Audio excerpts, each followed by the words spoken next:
Hello, everyone, and thank you for joining us on In the Doll World. I'm Tammy Fisher, and I'm here today with my lovely co-host, Miss Georgette Taylor. Hello, everybody. Hey there. And today's special guest is Mr. Doug James. And hey, Doug. Hi, Doug. And Doug is one of those doll makers and who's known for lots of different things. Doug, as far as Mel Odom's doll Jean, Doug was one of the people who made clothing for Jean. Then Doug made his own line of dolls. He's made Willow and Daisy. He did the S series line of dolls and the CED dolls. Doug is just out there doing lots of beautiful things, and we're excited to have him here. I've been collecting Doug's dolls for many years, and I'm Nice. excited to have him. Thank you for Thank joining us, you. Doug. Thank you. So, Doug, we're going to start where we normally start, and that is, will you please tell us your doll journey? How all this began? How did you start? You know, with collecting dolls and then making dolls. Making Just tell dolls. us. Yeah. Sure. Well, I think it's kind of interesting because we're all part of the really relatively brand new concept of adult doll collecting. Hmm. I remember back in the day, I hate using that term, but because I feel like my mother, back in the day. I remember I was working at the Juilliard School, and a friend of mine who I was working with there in the costume shop was a big vintage Barbie collector. And at one point he said, "I'm going to a doll show in New Jersey. Would you want to come?" And I thought, well, that sounds kind of interesting. I've never, I have no idea these even existed. So we went to the doll show in New Jersey. And I don't know, you guys probably remember back then, you went to doll shows only to look to buy vintage dolls manufactured for children, because that's all there was. Right. Okay. You went to a doll show to look for vintage Barbies as an adult collector. You looked for vintage Madame Alexander dolls as an adult collector. Some people looked for vintage beautiful antique dolls, French fashion dolls, porcelain-headed baby dolls. You might look for Tiffany Taylor, or there were all sorts of dolls that they would go to look for, and I started learning about all of that. But the point is, every single thing we went to look for was a doll that had been manufactured as a plaything for children. And Right. we had, as collectors, we had sifted through to find the best of all of those, the things that really spoke to us, and searched for those things and tried to find ones that some child hadn't abused beyond relief. A Barbie Right. whose hair hadn't been chopped off with blunt nose scissors and those kinds of things. We all looked for that sort of thing. And going to one of these doll shows is where I met Mel Odom. And we became doll show friends, and we would get together occasionally in the city, but everybody's always, especially at that age, everyone's always super busy. So, we would get together occasionally, mostly see each other at the occasional doll show. Well, Mel finally told me about his idea to do an adult fashion doll geared specifically for the adult collector market. No one had ever really done that before. It didn't exist. And because he knew I did costumes, I was in the costume industry, he asked if I would consider being one of the designers for it. And I thought, that sounds kind of interesting. And especially the idea of designing period clothes and movie costumes just, was a great concept.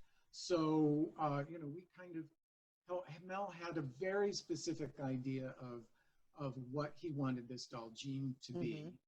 And he talked to us a lot about what it was. And we kind of, we did most of there were three of us that designed pretty much only just the three of us for the first at least couple of years.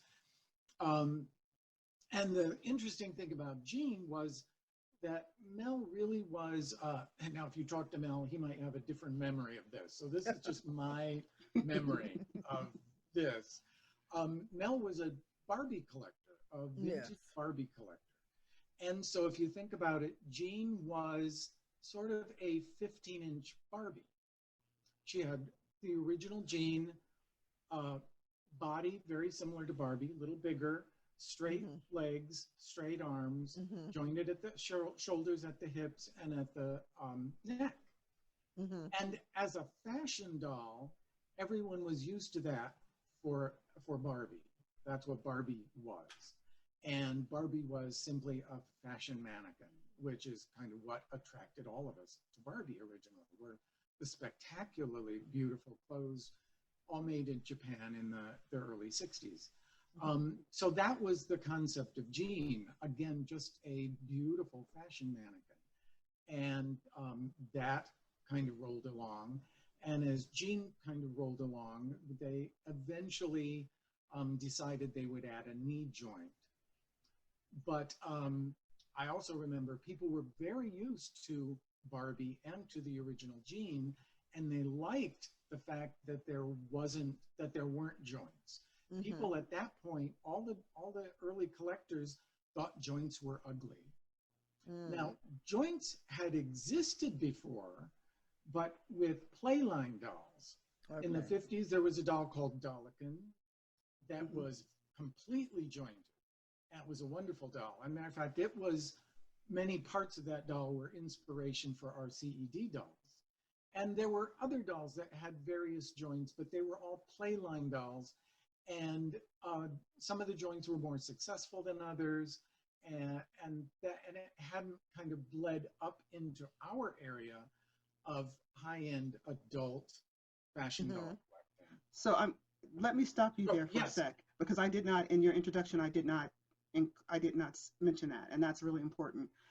Doug is one of those founding fathers in the fashion doll industry, in that Doug articulated the modern fashion doll. Now, as he said, Barbie had the head and the shoulders and the hip. Doug came in and did the wrist, and he did more articulation. So I'm sorry I didn't say that beforehand. So I just wanted to make sure that the people who are listening understand why you're talking about joints, because that is significant. That's your big, that is significant. That's your big contribution to doll history. Yes, and I want to make it clear. I know on our website, and we kind of did this through, at one point, Pat Henry, through her fabulous magazine, FDQ, kind of listed us as if not the first pioneer, one of the early pioneers in really fully articulating dolls. Now, it was a very quick succession, because as I said, right at the beginning, people didn't really want joints. They thought they were ugly. I remember being at doll shows when Jean first introduced just a knee joint, and collectors being like their hair catching on fire over it. Oh, that joint is so ugly.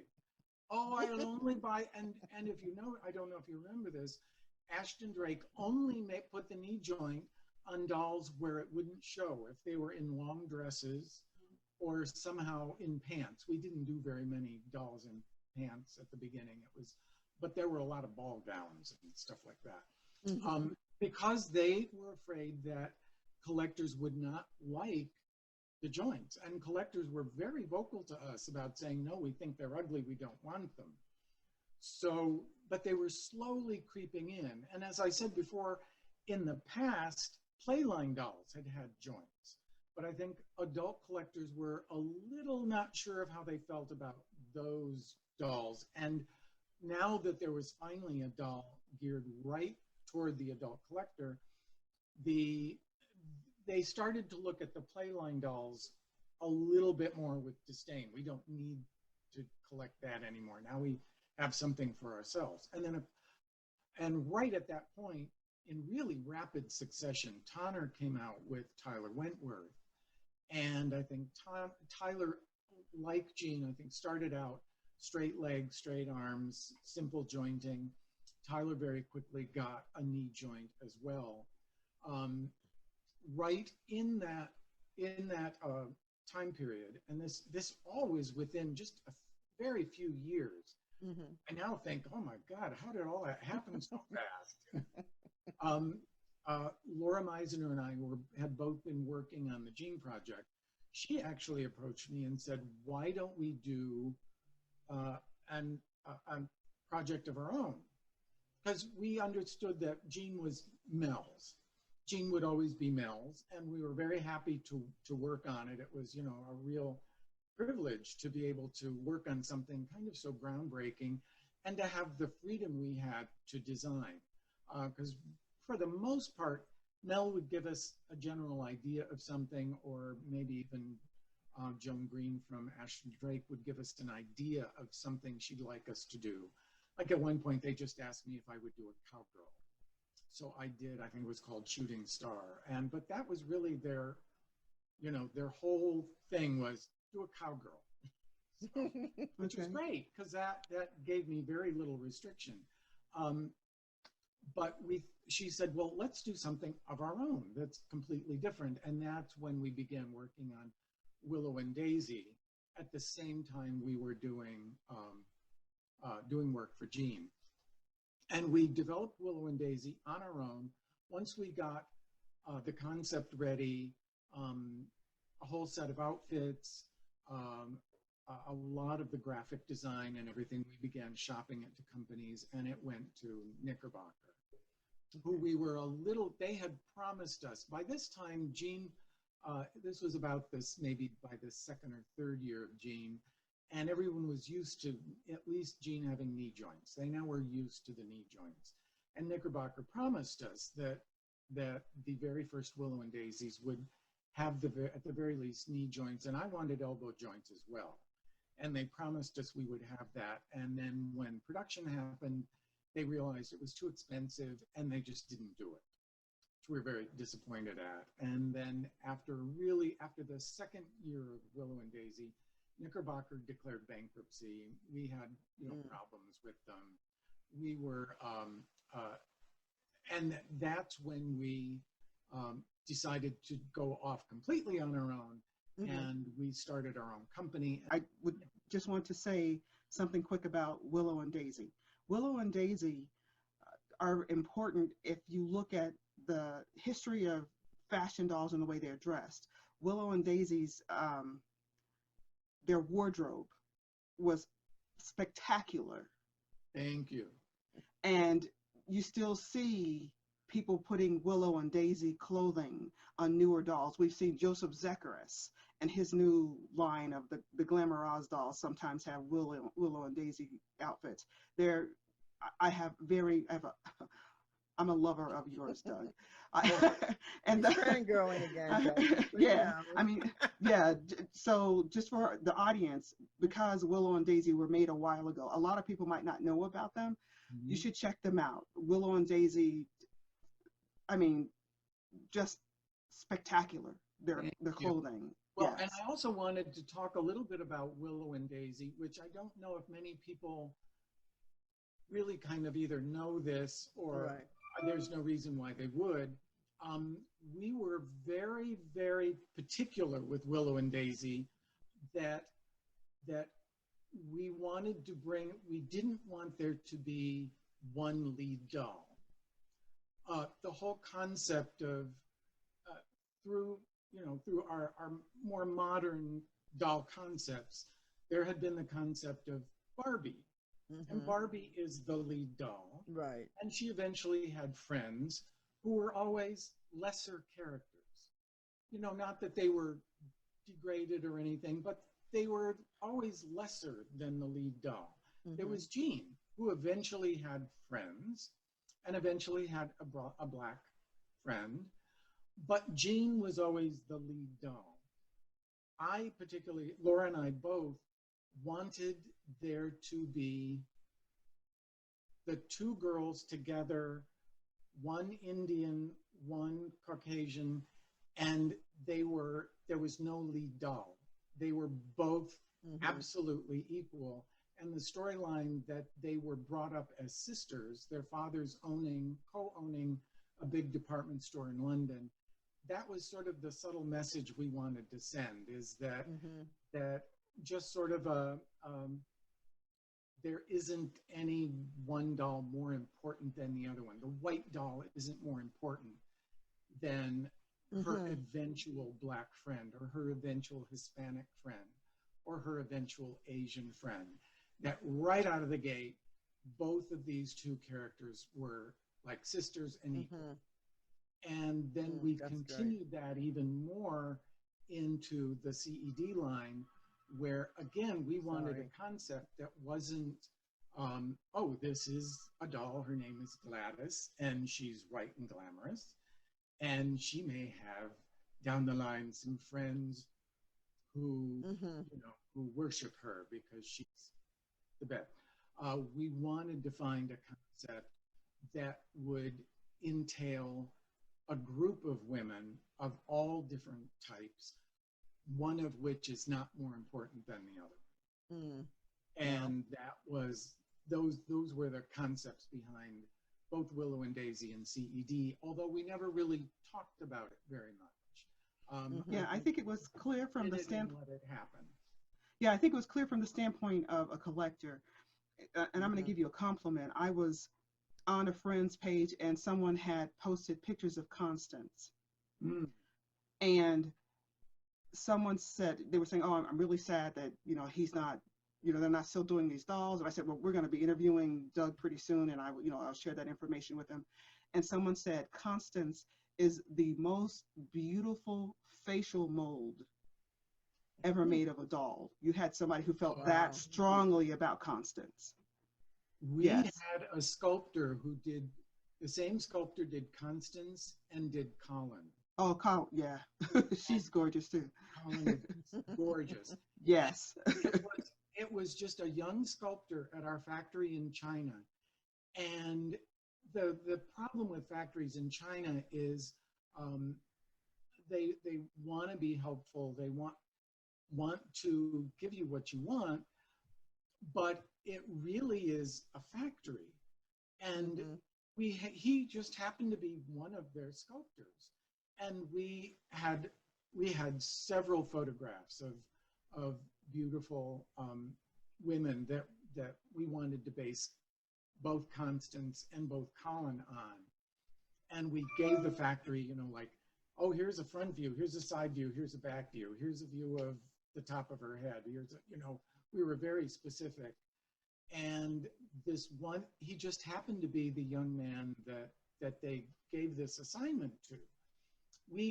I'm not even sure if we kept asking his name, and they didn't really want to tell us because they wanted to kind of keep it, because sculptors and their workers would come and go. They would work there at that factory for a while. They might get an offer of a little bit more pay at another factory, and a week later they might just not be there. And they didn't want us to think that, no, we want him. But we started to, his work was so beautiful. When he brought in his original sculpt of Constance, which oddly enough, I think you'll find this funny, before we did Constance for the Willow and Daisy line. Constance was going to be their black friend, Aja. Okay. And he brought in this sculpt. We gave him references and stuff, the things to work from. He brought it in, and I sort of said, oh, this is way too beautiful for Willow and Daisy. Not that Daisy didn't deserve beautiful, but Willow and Daisy were a little simpler and cute and a little bit more, not cartoony, but Constance just had that real, like she could speak to you quality. Yes. And I immediately said, oh, we're saving her for something else. Yeah, Willow and Daisy. Yeah, Willow and Daisy do. Yeah, she really has to. Yeah. She needs something else. And we were a little on shaky ground with Knickerbocker at that point anyway. So I thought I definitely don't want to somehow waste this sculpt. Right. Have it Yes. come and then be done in a very small number and then disappear. Yes. And we were able to get the same sculptor to do the Colin doll. Okay. And after that, he sort of disappeared. Oh, wow. Laura and I would go back to the factory just a couple times before she passed away. And then I went back to that factory for another like 9 or 10 years. Every year I'd go back to the factory. And I could, whenever I would ask about him, they'd just sort of wave me off and say, oh, no, nobody knows where he is. And we have lots of other good people. Don't think about him. Okay. So anyway. So who sculpted the other CED dolls? They were just people in that factory? Because they were, I think the same gentleman did Claire, and he did Cara as well, because they were all done at the same time. Okay. Brought Constance in from having held her over. Okay. So CED started with Claire, Cara, and Constance. Okay. And we kind of held Colin back, mostly because we couldn't afford to do 4 runs of dolls at that time. And so we said, okay, we're just going to introduce the first 3, but with our concept being that it's CED, so any doll with those initials we can feed in any character with those initials anytime we want. So we knew that within another year or so we were going to introduce Colin. Okay. All right. It's a cool story. Very cool story. That's really good. great. Yeah. You know, you go over these Love things it. in your head and think, ooh, is that really boring? Or is that No. No. So we talked a little bit about you being the first person to articulate the dolls in the, with the fashion, in the manner that you did. Yes. So how were your articulated dolls taken? Because they were not just articulated at the knees. How did people feel about the elbows and wrists? And that was kind of a problem, because as I said, we were doing it and we realized that people were not particularly open to jointing. Right. Now, as a kid, I also played with G.I. Joes. I thought G.I. Joes were great. And just because you could pose them in any, so I also kind of wanted these dolls to have a little bit of G.I. Joe in them. So when we went to the factory, we had, of course, all that was available were very old playline dolls. So we had some joints were based on Dolican joints. So we had a Dolican. I think the knee joint was based on a 1950s ballerina doll. And the wrist joint was based on something like a Tuesday Taylor doll. And we had samples of each joint. And then once we showed them to the factory, that all had to be engineered. Right. The molds and everything, which was very costly and expensive. And the whole time we were not quite sure how the dolls would be received. And we did the slightly bigger size because we were also doing some work for the Madame Alexander Company. And both Laura and I designed 3 sissies for Madame Alexander. Laura did 2. And we kind of decided we really liked the scale of the sissy doll, the Madame Alexander sissy doll. We didn't like the dolly child quality of the giant childlike head, as charming as it is, but we kind of liken the CED dolls more to that doll. I mean, if there are several other dolls you could kind of liken the CED dolls to, but in terms of size and playability and the just slightly bigger size, like jeans are 16 inches. CED dolls are a little over 19 inches. It's really only 3 inches bigger, but it's amazing how we knew that people would go, oh my God, they're giant. Oh, I could possibly have these huge dolls. They're 3 whole inches bigger. Oh my God, they won't fit into my doll room. But we just felt that we could get more detail in the clothes. Yeah. They were easier to handle and to dress. Just that little bit bigger size just gave us a whole lot more, and we thought it was really worth it. I don't know if people even remember, but we spent a huge amount of time trying to figure out how to make gloves with individual fingers, and we did. Mm-hmm. The CED Wow. dolls, every doll with gloves has gloves with 5 individual fingers. Mm-hmm. And I can't even, I'm not sure if I can disclose our secret. Don't disclose your secret. It's your secret. Well, we brought in this shaman from America, and he waved like special dust over the machines, and we wanted and the gloves are just tiny. Their hands, Yes, they are. Yes. are only slightly bigger than a jean. Mhm. And I made patterns for the gloves, but the Mhm. fingers are tiny, tiny, and we wanted them out of a stretch fabric, of course. Mhm. Mm-hmm. And so that they would fit kind of tightly. They weren't, because the one thing that drove me crazy were to this day, are the oven mitt evening gloves. Yes. You get a doll Yes. with a beautiful evening gown, and she has long white gloves, and the hands look like oven mitts. Yes. Drives me nuts. Yeah. So I'll put the secret out there. We gave them the pattern. Created a pattern, and the stitchers couldn't possibly, with woodgie stretch fabric, go around a machine and create those perfect little tiny fingers. But they had embroidery machines. And I said, what if you program the pattern shape into one of your embroidery machines, put 2 layers of the fabric in, and just have the embroidery machine go around and around and around and stitch glove shapes? Then all your factory workers have to do, all your factory workers, cut them all out and turn them inside out. Inside out. Mhm. That ended up working beautifully. Wow. Yeah, they're beautiful. And, That's and so cool. I also love that Yeah. there are these teeny little hands, but you have rings for them. Yes, we do. Yes.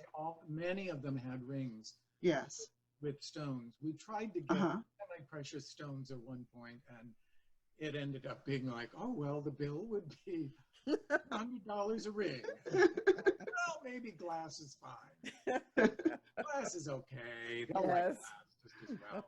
It's fine. So your dolls were released in small numbers. I mean, I have some dolls that were in batches of 25. I mean, very small numbers. Yes. Tell us about why you did that. Well, all along, I felt that for anything to be truly collectible, it really can't exist by the thousands and tens of thousands. Okay. The the value of any collectible item is condition, physical attractiveness. Is it something that people look at and immediately think, oh, that's beautiful? And how many are there available? As a matter of fact, at one point, I was talking to Mel, and I was a little concerned because I started to realize that they were making a lot of jeans. They were making jeans in bigger, as it got more popular, and it makes sense. As it got more popular, they were making more and more and more of them. And I was a little concerned about that. And I said, are you sure? And he kind of said, well, it's a business. We have to, we have to sell. Yeah. If we can sell them, we're going to make them. Yeah. And that makes sense too. Different people have different takes on, as business, and how, I mean, if you sell 1,000, you make 1,000, and you sell 1,000, you make a lot more. Yeah. But if you're looking at collectability, it makes, it's like, what is your goal? If your goal is to create a collectible to make fewer, With us, we were dealing with factories, and factories have minimum numbers. Yeah. Okay. Factory's minimum number is, I think our factory's minimum number was, and we were always trying to do the minimum because, again, I said, I don't want to flood the market with, I don't want, I don't want there to be 1 million of them out there. The whole point is that these are special. But our factory's minimum was, I think, always at least 200 and something, maybe 250. Okay. So in general, a lot of the dolls we would do in runs of 250. Now, what I would do is there were certain dolls that I would, in order to, as you said, in order to have a few pieces that were, there are only 25 of this one, and there are only this many of that one. I would say take, if we had done 250 of a particular Constance, I would pull 25 of that doll out, and I would undress it, keep the outfits. We would sell the outfits later, and then through various means, there were, you know, a few people, sometimes I would do it myself, dress it as a new doll, maybe touch the paint up, redo the hair a little bit, and then be able to offer the collectors a smaller, more special edition of their 25 of these. It was a lot more work because that required taking each thing out one at a time, undressing it, redressing it, restyling the hair, touching the face paint up, doing things like that. I had found a factory that was willing to do smaller numbers of clothes for a very short period of time. And so that's how I was able to do those very small numbers. But most of the time, we're, all of us being, producing things through big factories are kind of stuck with the concept that there are just minimum factory orders. They just won't do anything. With our S-Series resin dolls, because the resin dolls are so difficult and expensive, I was able to do right off the bat much smaller numbers. So our S-Series dolls are generally, there isn't a doll that we've done over 20 pieces, I think. Oh, wow. Okay. And yeah, because then I'm dealing with a resin factory. All they do are the resin dolls. Then So what are the, sorry. Oh, go ahead. What are the CED dolls made from? The CED dolls are, that bodies are hard plastic. Oh, it's hard plastic. Okay, I thought they were resin. Okay. And the hands are rotationally molded vinyl. Okay. That makes sense. That's why the hands are a little more pliable and a little softer. The heads are a little more pliable, but the bodies are very hard plastic. Okay. And, yeah, and that involves, you know, where resin molds, the mold making process is not quite as intense because it's silicone molds with plaster support forms. So to create those is not wildly expensive. It has its cost, and they only last a certain amount of time. Things like the CED dolls are injection molded plastic molds, and those molds were in the $30,000 to $35,000 price range to create. Once we'd had the engineers engineer all the parts and that sort of thing. But however, once you've done that, ideally, you can infinitely keep creating manufacturing, dolls. right? More dolls, right? Yeah. That's You make sense. Okay. Wow. You know what I was curious about, Doug? I wanted to find out, I know you said you were designing clothes. When did you start designing clothes for dolls? And did you have dolls when you were younger? Was that something you know that you did and it just transferred into, you know, doing it for other people? Or how did that start out? I kind of did when I was a kid in the turn of the century. 1900, when I was a kid. It was and of course, as we know, it was not really looked upon well, you know, for boys to have dolls. But I was right in the right spot. I remember as a kid when the first Barbie came out, and I remembered thinking, that's fabulous. You know, because it was, the clothes were so detailed, and it was an elegant, sophisticated, sexy doll. It wasn't cute, it wasn't being cutesy, it wasn't, it seemed very adult to me. Right. To this day, I think that early Barbie is incredibly adult. Those clothes are amazingly sophisticated. And I hooked into that right away. And I think at one point I might have sort of had a secret Barbie that I wasn't, that I hid under a floorboard or something. Because, as a boy, you just didn't have those things. Right. And I do remember when I was really little, I must have expressed some interest in dolls, because I remember I have one grandmother that I knew. She passed away when I was about 8. Mm-hmm. And all my other grandparents had passed away before I was born. And she had been born in England, in Cornwall, and had come over here as an adult. And my father had been born there as well. And so I remember her giving me a doll for Christmas.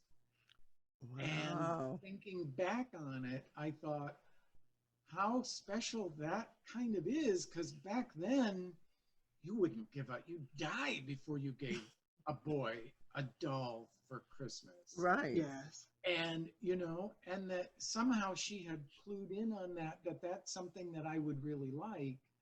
It's only just as an adult, I've kind of thought, wow, that was kind of amazingly sensitive. And all I remember, it was a rubber kind of baby doll. I was going to ask if it was a baby. Pink satin dress. Mm-hmm. Oh, that's sweet. And even I was probably 6 or something. And at the time I remember thinking, oh, this is cool and isn't that nice, but this dress is tacky. So you knew you was a designer then, I think I must have known I was a designer then. And that is great though. But yeah, I remember that very specifically. And then in college, I studied really to be an actor. I was an actor and a director for a while.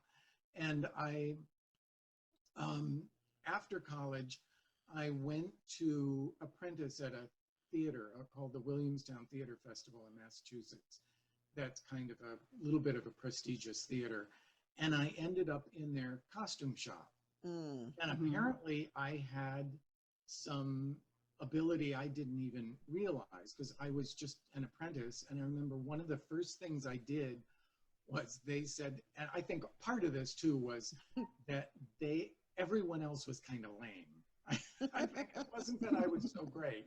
I think it was they just happened to have a lot of losers in the costume shop this summer.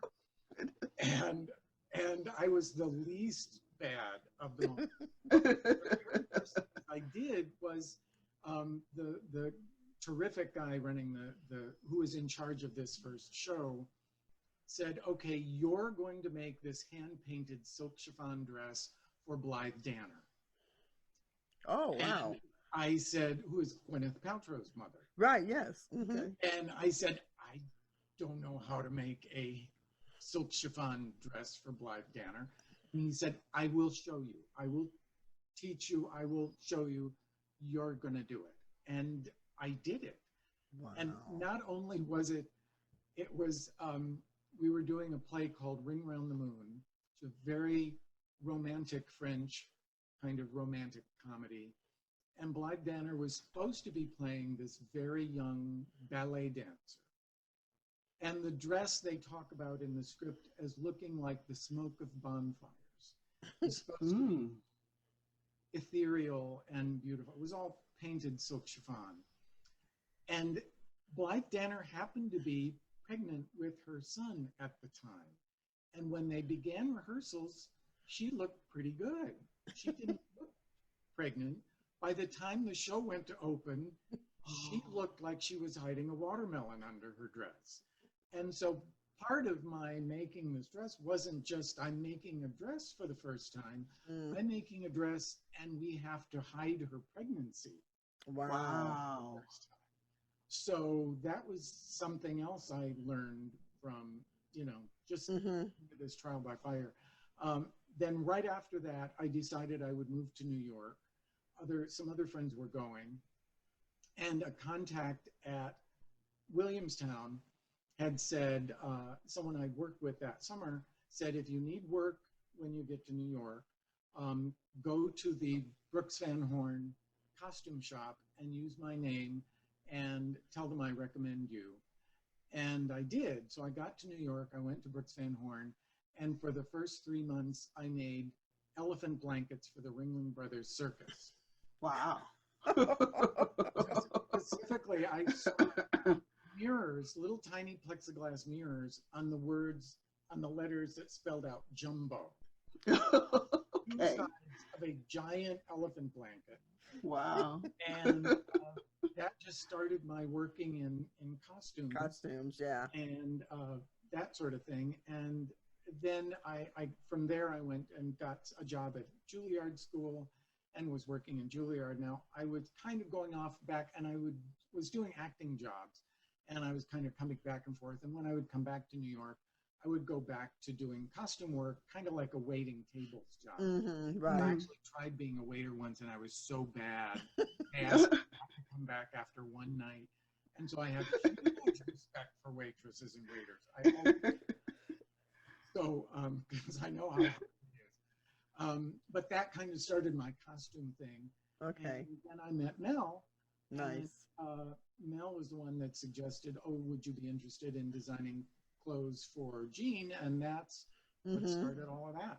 Wow. Oh, that's a so cool story. Yeah. That is so cool. I'm happy you Yeah. asked that question, Georgette, because I was like, oh, he was doing Jean, of course. Thank you for asking that I wanted question. to know how that came about, you know, and how Yeah. how his love for dolls came about, you know, or if he had a love for dolls before he even started that process. You know? Yeah. So And that's it's cool. funny how, you know, when I was young and going to college and everything, that all kind of, I just didn't think about it. Right. Yes. I didn't, especially at that time. It was well before Jean even happened. And as I said, a friend said at Juilliard said, "Do you want to go to a doll show?" And I said, "What's that?" Yeah. I had no idea people even did that, you know. But as soon as I went to the doll show, I was like, "Okay, I'm hooked again. Yeah. All right, I'm back into it." And they sucked me back in, huh? Exactly. Yeah, I remember meeting a very young Robert Tonner at those early shows. Wow. He Very cool. had begun doing. He had been hand making porcelain versions of his fashion dolls before he was able to, you know, start a factory and do dolls and things like that. But it was just this real hotbed of creativity. Yeah. And, people excited to begin this collectible thing that didn't exist yet. Yeah, that's the cool thing about it, is that it didn't exist then, you know? Yeah. And so it's like you guys kind of all kind of came together in a sense without really knowing each other, then finding each other and creating this huge, you know, I guess, division of, you know, being huge collectors and just taking that to another level. So I think that's pretty cool, and creating so dolls that people can really collect. That's the cool thing about it. I love it. Yeah. Yeah. That's The whole great. concept of not being stuck only searching for old childline playline dolls that we could, you know, settle for, that, and hoping to find ones in good condition and all that kind of thing. You know, really having other adults create things for another adult, you know, it has just made all the difference. Yeah. That's great. Yeah. Yeah, that is so cool. Okay, so one of the things, Doug, that I wanted to find out from you was that I know when you were talking about articulation and how it was not something that was accepted or people didn't like it, even just having a knee articulated. Why did you feel it was important for you to, one, articulate your dolls? And I think the other thing is, why did you feel it was so important to just create the dolls that you created without a sense of people liking them? Right. Again, I think it's that thing where I've always felt like I should do something that filled a hole, not try and do what everyone else had already done and was already proven to be popular. I saw that there weren't dolls that were articulated, and that seemed to me to be a space that needed to be filled. And having, and I think part of the thing was, one of the things that fascinated me as a kid were G.I. Joes. I loved G.I. Joes. I would like pose them in dance moves and you know, I would just, and the whole concept, the relatability to it. As much as all of us as fashion doll collectors think of the dolls as fashion mannequins, and you know, we're not exactly, you know, taking the dolls and going, "Hello, Susie, how are you today?" "Oh, I'm fine." You know, we don't do that. But still, there are some people who are. There's some people, there's nothing wrong with that, you know. Yeah. But even so, I thought there's a satisfaction to having more interaction with the doll than dressing it, setting it on the table, and that's really all it can do. You know, its range of expressing itself is that limited. It has to stand. It has to have its arms either down or up. It can move its head a little bit. I just thought, I remembered those play sessions with G.I. Joes and how creative that was and how creative I felt with those. And I think I thought, there's a hole. That's not there. Right. And the other thing, the reason the CED dolls look the way they do, that the joints aren't as mobile as many of them are now, or as G.I. Joes were, was because of that time we were in where people didn't like the look of joints. So we were trying to walk that tightrope. Right. In how do you make the joint as clean and as subtle as possible? One line across the elbow, one line across one line around the wrist, you know, one line at the waist in a place where you wouldn't really notice it. How do we do that and give it the most flexibility we can give it without making joints that are G.I. Joe clumsy? And of course, with G.I. Joe, nobody cared because it's an action figure. And Right. now with, you know, with joints for resin BJDs and things like that, we see the joints quite a lot, and the joints are quite visible. But we're now used to accepting. We're used to that, right? Exactly. Yeah, so you wanted to make something that was flexible but also acceptable at the same time. So you can kind of between how do we make it as posable as possible, but still placate the people that don't like the look of joints. Right. And we spent a lot of time trying to go figure out how well this joint will allow the elbow to move here. It won't allow it to move there. Right. But it looks good. So this is acceptable. And this is better than it was, you know, than before that.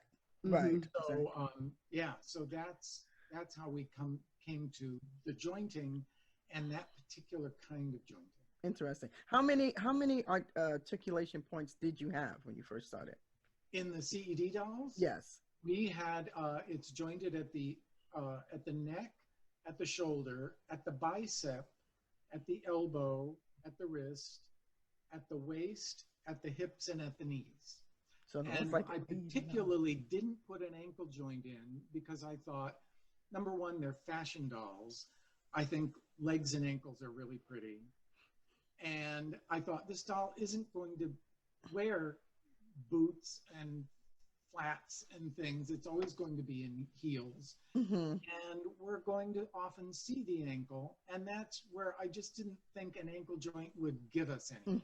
Right. Okay. That makes sense. Going to give you that much articulation to make it that satisfying. I know a lot of dolls now do have ankle joints. Right. And that's great. It's just at that time, in addition to people not really being fond of joints, I thought this particular joint would give us a whole lot. And by not having the joint, it just made a much prettier line down to the shoe. Right. You know, from a dress from the knee line down to the shoe was just, having that unbroken line was worth it. Nice. And I think that the bicep joint is really a different one too. Because that allows the arm to spin out and in. So I thought that was a great, I really think that was a great joint. That was very much inspired by, I think G.I. Joes have a very similar bicep. only because GI Joes have a bicep muscle. When the joint spins out of line to the muscle, then you have a weird, you know, thing where it goes off. And we tried to make a point of making, at that point where the bicep hits, making that very round. So when it spins out, you never have a ledge. You know, it always maintains a nice smooth line. Okay. Wow. Which is That's something very we thought about. Yeah. Nice. I love it. Well, Yeah. thank you for that. What's your plans in the future? Are you going to make any more dolls? I know. Well, I do have a project that I'm just beginning. Oh, cool. I can't really talk too much about it. Okay. That's okay, but we're excited to hear you're doing something. It's a very small project. It's not like anything I've done before. Okay. Nice. And Yeah. it's still fashion dolls because my focus, I think, is always on basically on the fashion, on the fashion aspect of it. Right. Mhm. And it's I'm just sort of beginning work on it. Nice. As I said, I Oh, was kind of derailed excited. a little bit with my sister passing away and Yes. being part Yes. of our company, and and lots of things kind of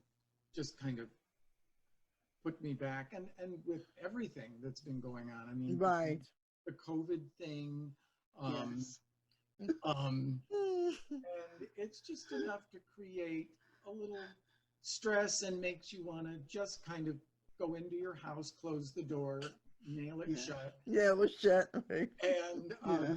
your doll room and cover yourself with all the dolls and lay there for a month. No, I need. Yeah, one of the things that we tend to ask, and I'm not going to ask because you've already answered it.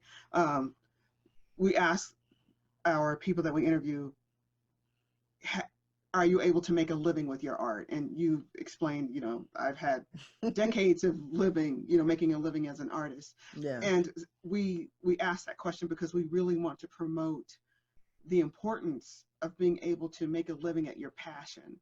And we live in a society where art is seen as something that people do. You have hobbies or whatever, but you don't make a living at it. So that's one of the things that we are super excited about doing, is letting people know, yeah, you That's can a great idea. you can make a living as an artist. Well, one of the Yes. things I've a couple times I've spoken to like young groups of you know, young graduates and things like that. And one of the things I always stress is it's great to know what you love to do, and to have an idea of where you want to go. But it's also a good idea to allow yourself to be flexible in terms of where you end up. I would Yes. never have thought that I would end up doing costumes. It wasn't something that I even knew I could do. But when I wanted to be an actor and a director. And I did do a certain amount of that, but I did it for a while and realized I'm scraping by, and I'm always having to do, and I was lucky enough to fall into the costume thing as I said, my waiting tables job. And at a certain point, I kind of said, you know, I have just got to give myself the okay to say this isn't really going anywhere. Let me but the costume thing does seem to be going somewhere. Let me do that. And still, I felt like I was still being creative. I was still doing something that I knew that I could do, but I wasn't. I was giving myself the ability to be flexible enough to shift into something that had presented itself to me. And so I always say to kids, you know, if someone says, well, we need this, do you think you can do that? It's always a good idea to say, well, I'm not sure, but I'm willing to try. Right. Yes, You know, that's important. I will try and learn how to do that. Yeah. I can't remember how many times I said that back in the day. You know, I don't know how to do that, but I can figure it out. I can learn how to do it. Right. Right. And also the thing that I don't, you know, if you're a doctor, then of course that's all consuming. If you're a lawyer, then of course that's going to take all your time. But for those of us that are more artistic, there's nothing wrong with doing something that makes you money while you're doing something that makes you happy, and balancing as many of those things as you can, as long as they as you're surviving and being happy. Yeah. Yeah, that's great That's advice. good. That is really good Yes. advice. It's true. Yeah. The other thing too, I think that what what I like to talk about too is the fact that there are so many different avenues, right, of even being in the doll world and being a designer or being a creator, you know, that people don't, I don't think they see the bigger picture of them having a job in, or having, you know, a successful career in, if they figured, oh, well, I can't create a doll. So they don't look into other possibilities of, you know, the other areas that you can actually do and make money and be successful in that arena. Yeah. You know, Yeah, so the wig makers and the clothes makers and the clothes shoe designers and the hair and makers and yeah, it's just and the like, repainters, just Accessories and things. I mean, one of my favorite things was for the CED dolls doing furniture, doing the little tables. yes. My favorite thing is trying to cram as many accessories in as I possibly can. Yes. So we did a Constance doll called Antiquing. And that is one of my favorites because there are two, and the factory did an unbelievable job, two miniature porcelain reproductions of Roseville pottery that came with that doll. Yes, they're beautiful. Those bases are beautiful. Incredibly accurate, small, beautiful reproductions of Roseville pottery. Mm-hmm. And the doll had, you know, a beautiful platter and a vase, and she had a shopping bag, and she had, you know, all kinds of. Finally, I think they had to just slap me down with a fly swatter and say, stop adding all those accessories. Yeah, and Christmas lights came with her Christmas lights, and Christmas lights came with Christmas yeah, beautiful. Beautiful vintage box of Christmas lights, and the graphics. Oh, that's so cute. So fabulous. I scanned them in and photoshopped it all and made and put the CED logo into the thing and turned that into the accessory box to come with that doll. Yeah, beautiful. Just your dolls are just beautiful. Yeah. Thank you. Yeah. Very cool. Well, I always say it's the little. I'm really detail oriented, and I always say it's the details that get me. And so I think it's the details that get other people. Just, you know, the little thing you might not even notice, but then when you do it, makes you go, oh, look at that. Yes. That's what I think really makes something special. Yeah. Yes. And I try my best to include that kind of thing in anything that comes, you know, out of here, wherever here is. That's great. Well, we're certainly looking forward to your new venture, and I will let you know. It's in the developing stage now. It's a very small little personal thing, and it's not like anything I've done before. But it's one of those. I kind of decided a long time ago. I would have several people say, "Well, don't do that because this is what people like right now." I'd say, well, I don't really want to copy someone else and change it a little bit just because that's what people like right now, you know. Yeah. And that doesn't seem like that's you. If that was you, you wouldn't have made dolls that were articulated, because yes, exactly. They didn't like those dolls. I think I'm gonna do it. As I always said, I'd rather fill what I see as a whole. You know, oh, this sort of thing isn't available in the market, so let me do that rather than follow a popular other thing that, well, that's already there. Yeah. People already, they like it and they've got it. So, you know, I might make a few dollars by kind of copying it and throwing it out there, but I'd much rather see something new that isn't out there yet. And that's great. And so we're going, when you make your new item, please come back and interview us. We will be so excited to talk about your new, Yes. yeah, because we got people and who, like I said, I was in a room talking, you know, a chat area, talking to people, and they were talking about Constance. You got people out there who are waiting for you. So they're excited about Doug James dolls. Yeah, that's great. Well, yeah. So people bless will their heart. just be very excited to hear what you're doing. Yeah. Thank you. Hi, Oh, you guys are and- really good. You asked just the right questions, and Oh, thank you were you. great. Thank you. Thank you so much. Thank you, Doug, Yeah. for being in Yeah. the doll world with us. Oh, thank We're you. so excited to meet you and so excited to hear about your stories and your beautiful dolls and the designs that you create for them. It's just so, Yes. yeah, very historical in all the things that you've done. So Oh, thank you. Yeah. And really if people happy. want to reach out to you, they want to know something about you, do you have well, you said your web page isn't really, The webpage is still there. okay. And our email address is just jdjinternational@aol.com. Okay. JDJ International, all one word, Yes. at AOL.com. Mhm. Okay. Okay, And so great. we're looking forward to future interviews, and this has been amazing. Thank you. Thank Yes. you. All Thank right. you. You stay safe and healthy out Yeah. there. I Okay. will. You too. Both And of you as sane. well. Insane. Okay. Yes. All right.